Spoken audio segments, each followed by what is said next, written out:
మన mobile film making part 4లో ఏం తెలుసుకుంటామంటే మనం స్క్రిప్ట్ ఎలా రాసుకోవాలి, ఆ స్క్రిప్ట్ ప్రకారంగా మనం ఎలా షూట్ చేయాలి, షార్ట్ లిస్ట్ ఎలా రాసుకోవాలి.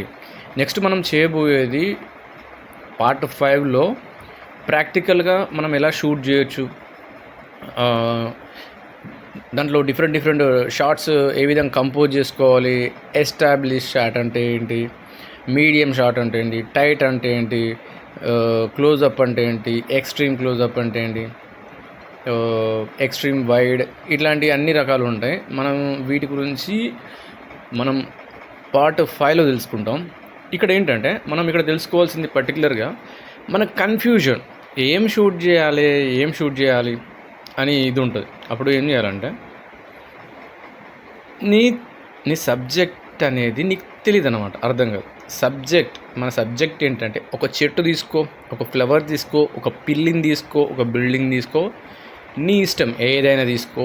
దాని బ్యూటీ ఏంటి, నీకు పిల్లిని చూస్తే దాన్ని ఏ యాంగిల్లో నచ్చింది, ఎలా నచ్చింది. పిల్లులని చాలా సినిమాల్లో చూపించారు, రైట్, అది సినిమాలో ఒక భాగం.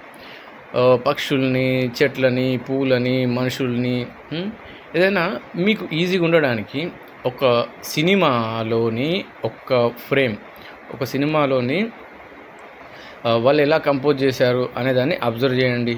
అది మీ ఫ్రెండ్, మీ తమ్ముడు, మీ అన్నయ్య ఎవరు ఉంటే వాళ్ళతోని ఒకసారి ప్రాక్టీస్ చేయండి. వాళ్ళు దాంట్లో ఏం చేశారో చూసుకుంటే చేయండి. ఏం చేసి ఉంటారు అనేది మనకు అర్థమవుతుంది కదా. ఆ విధంగా మనం ట్రై చేసిన తర్వాత ఏమేమి మిస్ అయ్యాం, మన తప్పులు ఏమేమి జరిగాయి, స్టెబిలైజేషన్ ఉందా లేదా, కలర్ గ్రేడింగ్ ఉందా లేదా, తర్వాత రియాలిటీ డెప్త్ ఆఫ్ ఫీల్డ్ ఉందా లేదా, ఏమేమి మిస్ అయినాయో మీరు ఒకసారి దాంతో మీరు ట్రై చేసినప్పుడు మీకు అర్థమవుతుంది.